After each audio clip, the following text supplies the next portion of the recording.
ওনারা জামায়াতের ডাকে সাড়া দিবেন না বলেছেন। তা আমরা বলেছি আপনারা জামায়াতের আর ডাকে যে সাড়া দিতে না চান, কি কারণে আমরা জানি না।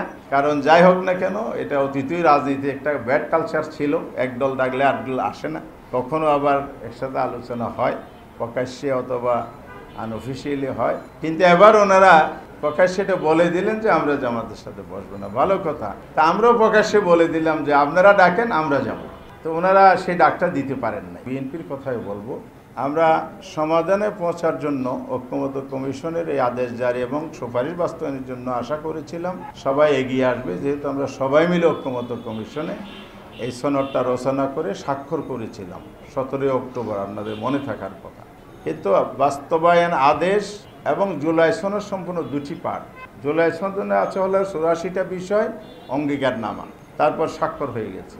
সেখানেই কমিশনের সিদ্ধান্ত ছিল বাস্তবায়ন প্রক্রিয়ার জন্য একটা আলাদা পার্ট হবে, 5 দিনের জন্য পৃথক আলোচনা হয়েছে। কিন্তু ওনারা দুইটাকে মিলিয়ে ফেলতেছেন। এই কারণে বলছে যে সরকার কথা রাখে নাই, প্রতারণা ইত্যাদি নানা অভিযোগ তুলেছেন।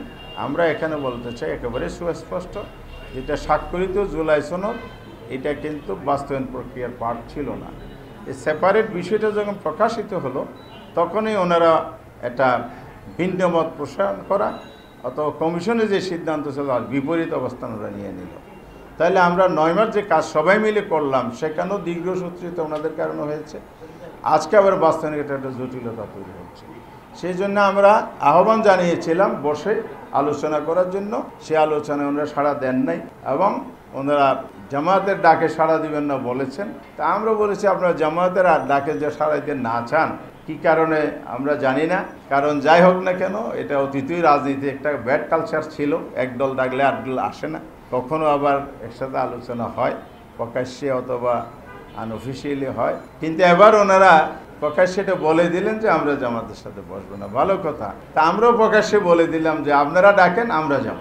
তো ওনারা সেই ডাকটা দিতে পারেন নাই। এতে বোঝা যাচ্ছে যে আমরা যে একটা পজিটিভ মাইন্ডে আলোচনায় ভিত্তিতে সলিউশন চেয়েছিলাম, সে পজিটিভ মাইন্ডটাকে ওনারা সম্মান জানাতে জাতিকে সম্মান দিতে পারে না। তা আমরা আশাবাদী থাকবো তারপরও ওনারা ইতিবাচক হবে, দেশ জাতির সাথে দলীয় স্বার্থ ত্যাগ করে আগামী নির্বাচনকে সুষ্ঠু করার জন্য ঐক্যমত্যের ভিত্তিতে আগামী দিনের বাংলাদেশ গড়ার জন্য যে জুলাই সনদ প্রণীত হয়েছে সেটা বাস্তবায়নে ওনারা এগিয়ে আসবেন।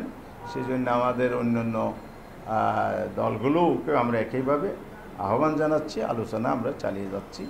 তথাপি যদি সমাধান না হয়, প্রশ্নগুলো হয়তো আপনারা করবেন এই নয় বলে রাখছি, আর যদি না হয় তাহলে আমরা চেষ্টা অব্যাহত রাখবো আলোচনার জন্য, পাশাপাশি আমাদের আন্দোলনও আমরা অব্যাহত রেখে যাব।